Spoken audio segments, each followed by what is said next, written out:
this, which is that why this has the name mean value theorem for integrals. What connection does this have with the mean value theorem for differentiation? I feel there is a connection. Let's recall what is the mean value theorem for differentiation? Is it like F? Is it like I don't know. F of B minus F of A over? What about that though? That's I forget. I just remember that. I forget. Right. It's like yeah. Remember, it's like New Jersey Turnpike. It's like if you take some function. Oh yeah, we were on the way to the Mm-hmm. Okay. If you take some exactly, we're on the way to Sydney's.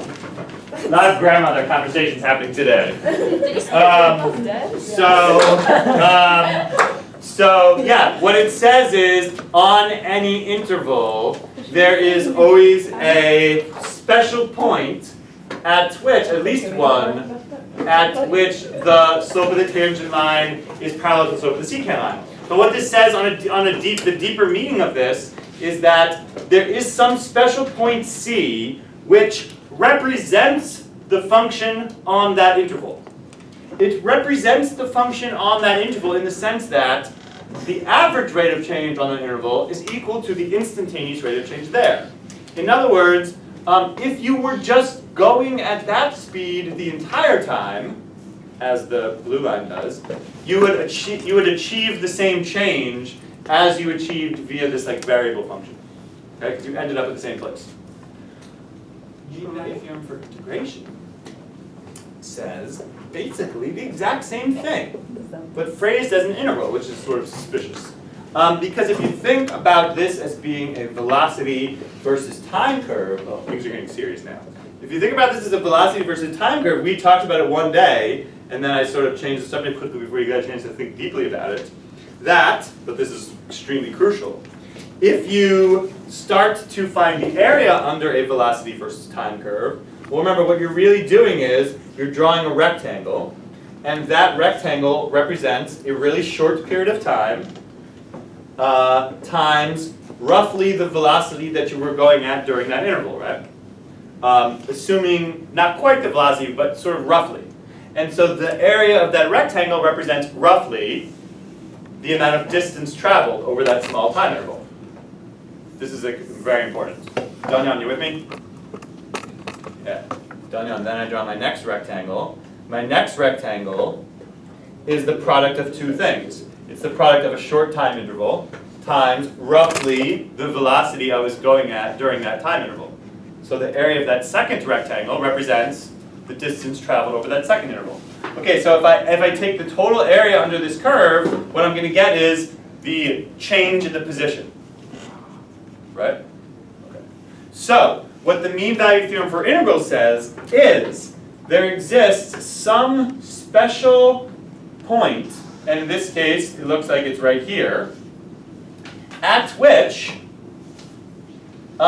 instead of taking that in which the area under this purple line is the same as the area under the function, right? And thus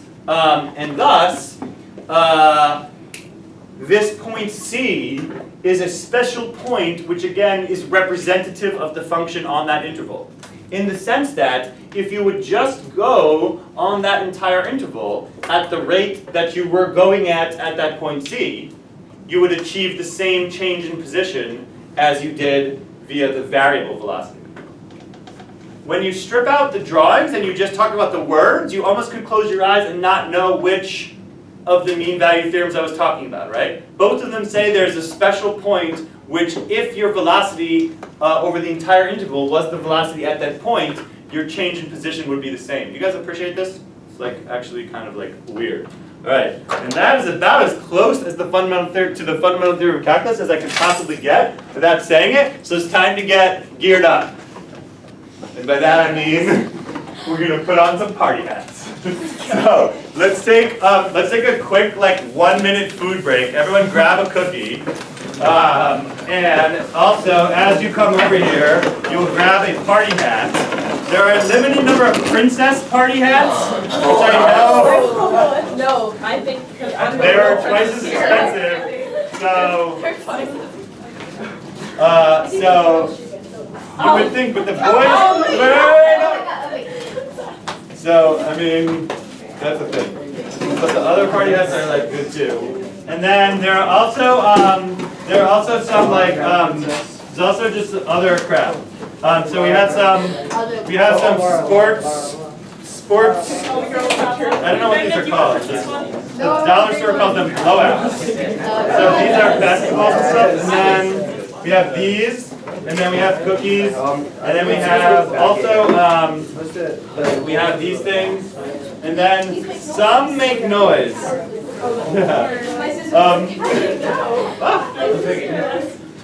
So some make noise. So if you have a noise one, you can't blow it yet though until climactic moments. So so everyone grab one. Everyone grab a cookie, grab a party hat, put it on, grab a thingy that makes like a thing. And then okay, It's actually super deep. Like I mean, I don't. You guys can help too. I'm like the only person here that knows how to open the thing of macaroni. All right, but then mostly I'm concerned with like the math. So just like do it fast and then get back to your seat. I have to go. Can I take images on Instagram with me my picture? Yeah, you can. We're getting pie too? Yeah. There's pie too. Okay, wait. Speed. Anything you can fit in your mouth in the next 30 seconds, do it.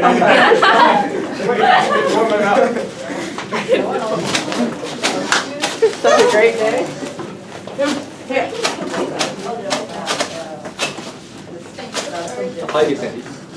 All right. Are you still recording or just stop? I'm still recording. Okay. We should. That That was a pretty bad idea. No one Alright. knew you were going to die out. No one knew you were going to die out. It would be close, too. No, actually, it wouldn't even be close. All right. Guys, here we go. Slowly building over the last 3 weeks is a sense that there is some kind of deep connection between the two branches of calculus. Alright? I'm just going to say, there appears to be a deep connection between differentiation and integration. Let's discuss what we know. Differentiation versus integration. Alright, well, what is differentiation? Differentiation. What is differentiation? You tell me. It's the slope. It's finding the slope of the tangent line to the curve. It's instantaneous rate of change. It's all those things. It's a limit, right? So recall how we first encountered differentiation, why we cared about differentiation, how we solved the tangent line problem, and what it all means. What we did is our initial experience of differentiation is we had some kind of position versus time curve, and on that position versus time curve, we wanted at some particular point to know what the instantaneous velocity was at that point. And what we realized that we could solve that by taking 2 points, and that the slope of the secant line through those 2 points would be the average velocity over that small time interval, and then we would make that time interval infinitely small. And if we do that, we get a tangent line, and the slope of that tangent line to us represents the instantaneous velocity. And we find the slope of the tangent line by taking the limit as that small interval goes to 0. Okay, so solved. Integration came at us in a totally different manner. As we just discussed over there, integration was the process of taking a velocity versus time curve and on some particular interval and asking the question, all right, how much distance did I travel, or how much did the position change? And we wanted to know And so that led to the area problem. And as we just reviewed a minute ago, the whole point of the area problem was, as you can go back to the notes on the very first day of this class, the whole point of the area problem was that if I can find the exact area under a curve, then I will know the change in the position. Because each of these little rectangles represents the change in position over each of those little time intervals, approximately. Okay, so tangent line problem, area problem. On the one hand, they seem totally and completely different from each other. Think about what we do here. We pick 2 points. We take the slope of the line connecting those 2 points, and then we look at what happens to that slope as those 2 points become infinitely close together. That's differentiation. Looking at it from a math perspective, integration is the process of taking a interval, splitting that interval up into subintervals, taking a sample point from each subinterval, plugging that sample point into the function, multiplying by the width of the subinterval, adding them all up, taking the limit as n goes to infinity. They don't seem to have anything to do with each other. Yet, when you think about the applications, they must have something to do with each other. Because, after all, when you differentiate a position versus time curve with respect to t, what do we get? We get velocity. So the derivative of a position function at a particular point will give me the velocity at that particular point. And when we integrate a velocity versus time curve over some kind of interval, then what do we get? Not the average position, the change in the position. The change in the position on some time interval AB. So guys, it's almost as if these seem to be like the reverse of each other. I differentiate a position function, I get a velocity function. I integrate a velocity function, and that's going to tell me the change in position. Whoa. Right. Well, that's Just about. I haven't quite stated it yet formally, but I think maybe we should just blow the things if you have them.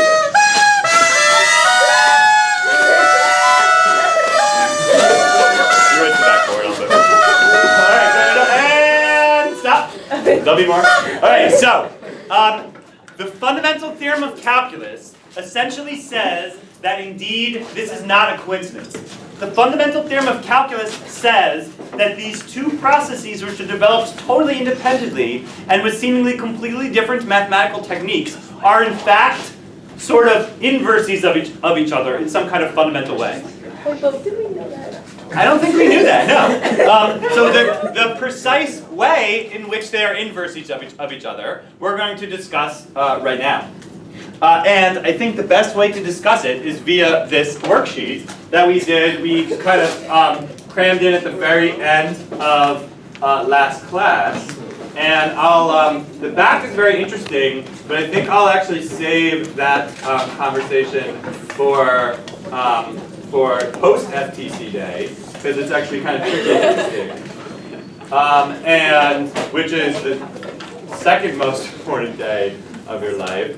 And instead, we'll just kind of recap what we talked about last class.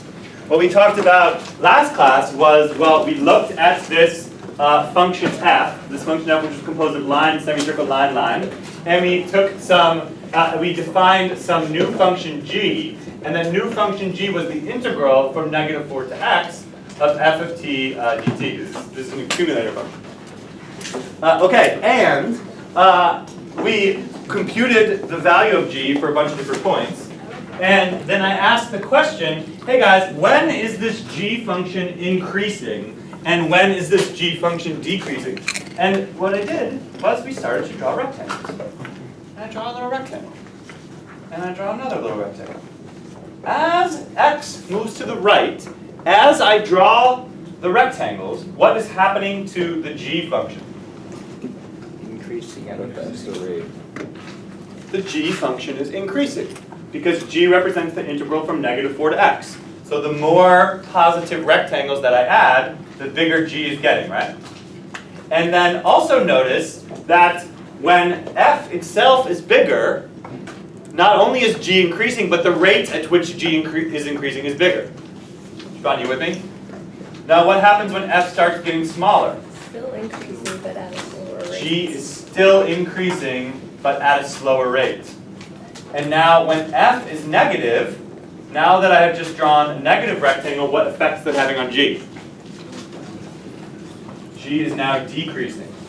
And the rate at which g is decreasing is determined by the height of this function. Okay. The fundamental theorem of calculus says that at any particular instant, the rate at which the accumulator function is changing is determined by the value of the function at that interval, at that point.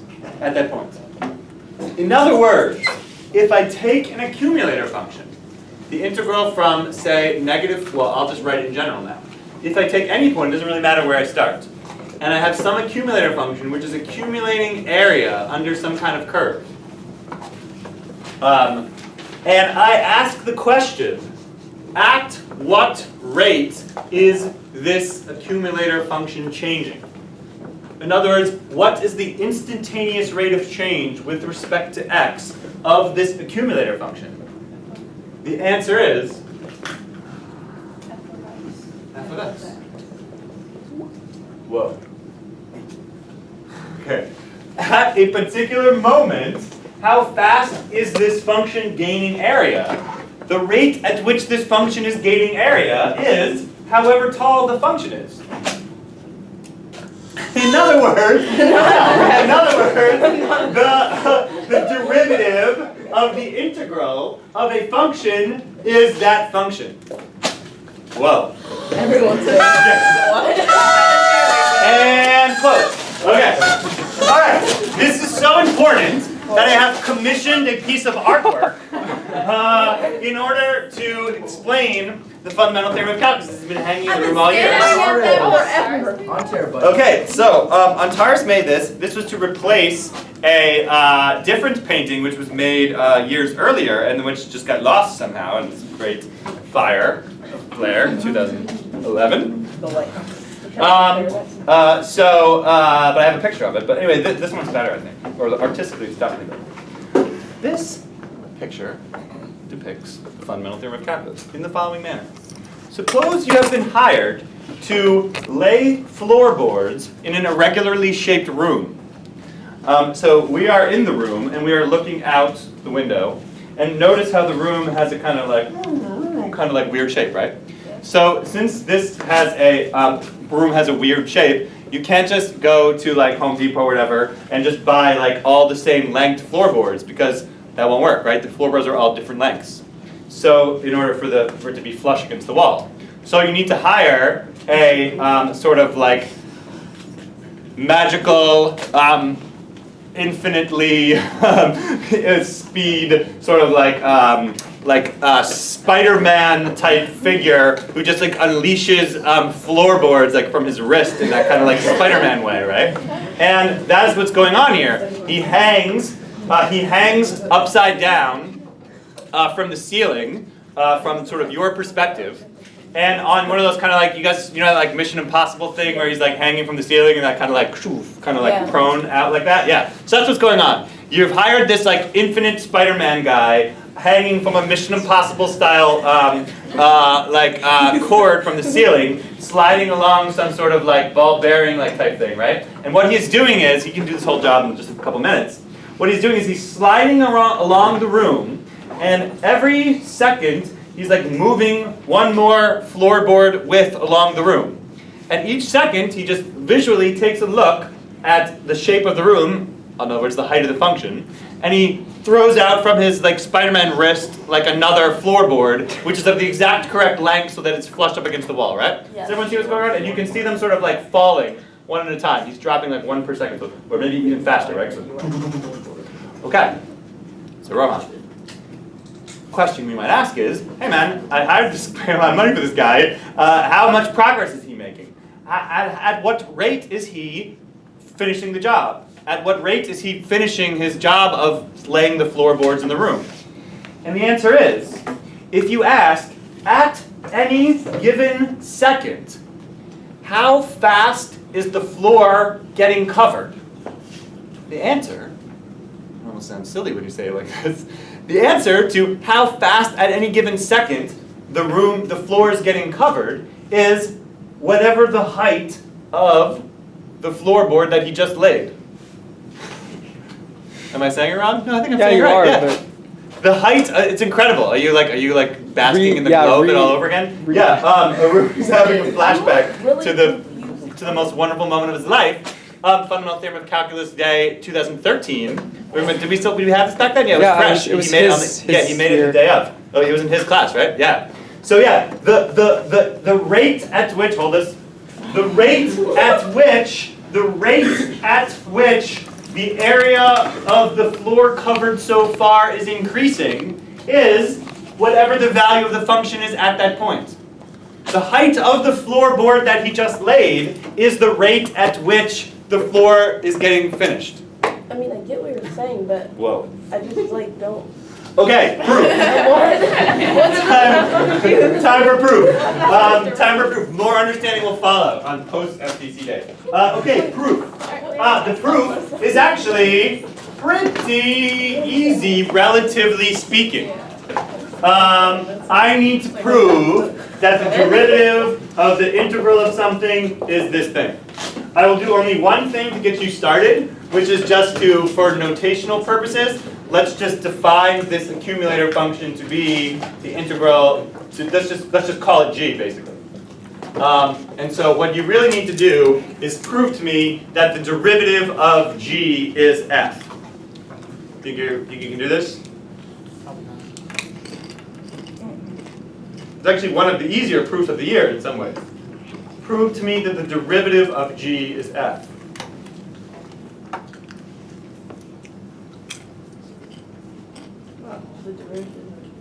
It's actually only one place to start. Yeah. No, it's actually even easier than that.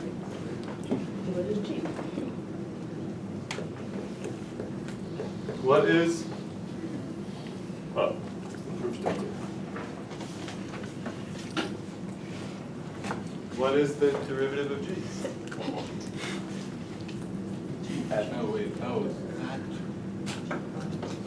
G is the accumulator function. I want to show that the instantaneous rate of change of the accumulator function is the other function.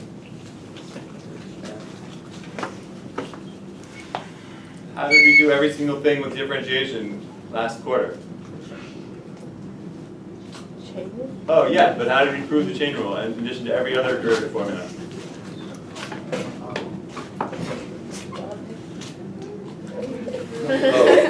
Oh, you guys are a little rusty. Just use the definition of the derivative. What else? What is the definition of the derivative? What is the derivative of g? Limit. Limit as what? As h goes to 0. The limit as h goes to 0 of G of x minus h. G of x over h. that is the derivative of g after all, right? Yeah. Okay. Plug those things into g. Okay. Gotcha.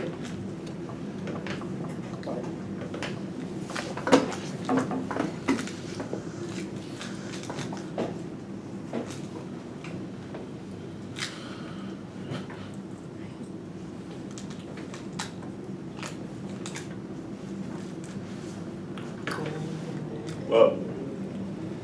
What is g of x plus h? Well, it's just the integral from a to x plus h of f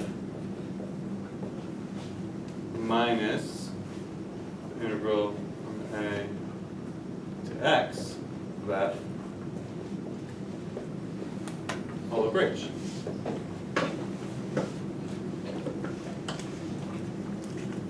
Okay, so what? Draw yourself a little picture or think about the picture in your brain. What is that?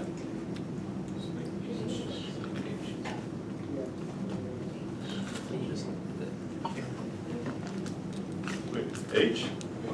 It's just like the. Is this Z? It's like, Is it right? zero? Almost. No, it's not 0 either. This is from A to X and a little bit farther, minus from A to X.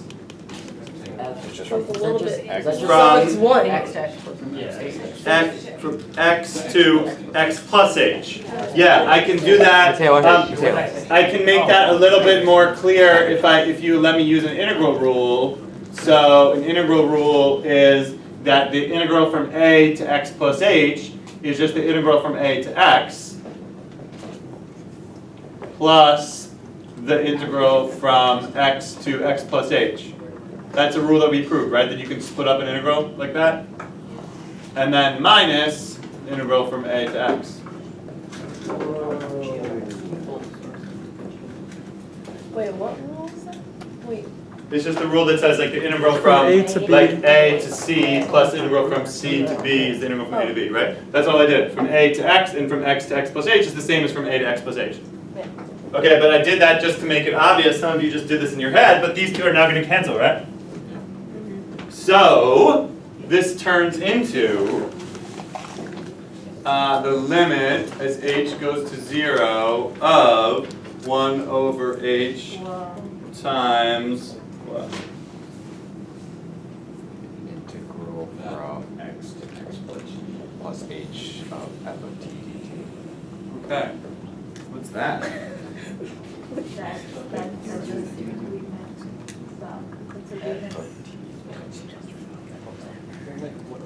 Yeah, maybe so many words. You guys are all mumbling, which is good, I guess. Except they can't hear you. Mumble, mumble, mumble. Yeah, this is like some very tiny little bit of the function. It's like the area under one little like sliver, right? Divided by the width of that sliver. And maybe we should make a picture. Maybe we should make a picture now of this. Yeah, just about, right? Yeah, just about, right? So I have some kind of function. Here's x plus h. And so yeah, this integral is just the area under this curve, right? Is that right? Right. Okay. Chinese, are you comparing this to a Chinese No, language? this- Oh, that, okay. Well, I thought you were saying something weird and deep. You're just talking about your noisemaker. Wait, what? What is this? Does anyone recognize this? Yes, that's right. This is, say it again, Alice. The average value. Yeah, this is the integral Oh, wait, what? divided by Wait, why width- did you never remember? the width of the interval. In other words, this blue thing is the average value. This is the average value of f on this interval. And so, in fact, what I'm going to do right now is apply the mean value theorem for integrals. Yeah. Apply the mean value theorem for integrals to f on the interval x plus h. And if you do that, what does the mean value theorem for integrals say? Yeah, I erased it, but it's in your notes. Plus, we talked about it a lot. This means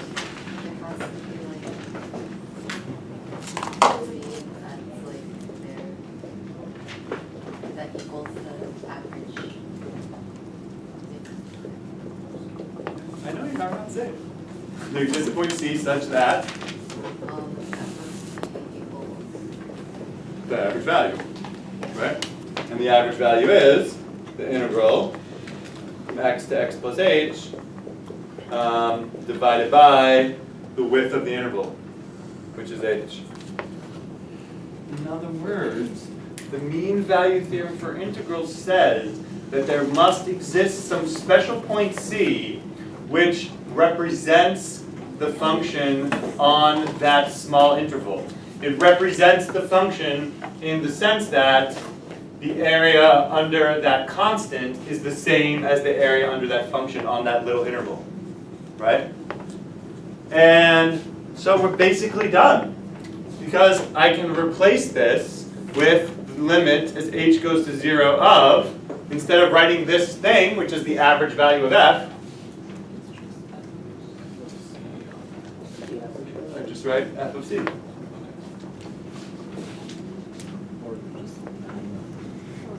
And what happens as h approaches 0 to f of c? Stays the same. Yeah, c, being a member of the set x plus h, gets like squeezed, right? As h goes to 0, c approaches x. Because c is defined to be a number in between x and x plus h, as h goes to just squeezes. So this turns into f of x. Whoa, that's it. I think it's pretty cool. Okay, whistle, or whatever those things are.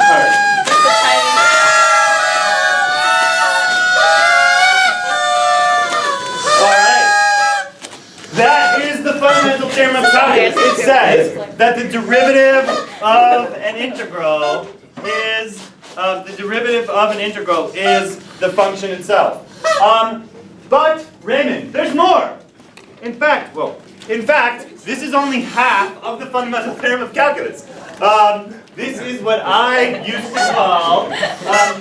to call this FTC Part 1, but our book calls this FTC Part 2, which I find really annoying. So I'm going to call this what do you want to call this? Sometimes I call this FTC, sometimes I call this the real FTC. So I first proved the real FTC. The book proves the real FTC second, which is, I think is weird, but is also interesting. So the real FTC is awesome, but now comes the other FTC. The other FTC you might call the useful FTC. Okay, so the useful FTC is, though potentially not as cool, is way more useful. And before we prove the real FTC, let's talk about the idea. The idea is, well, let f of big X be a position function. Let this be a position function. And then the derivative of big F, which I'm going to call little f, is velocity. Yeah. And now I'm going to throw in a word that I haven't used yet today. If the derivative of big F is little f, then big F is an antiderivative derivative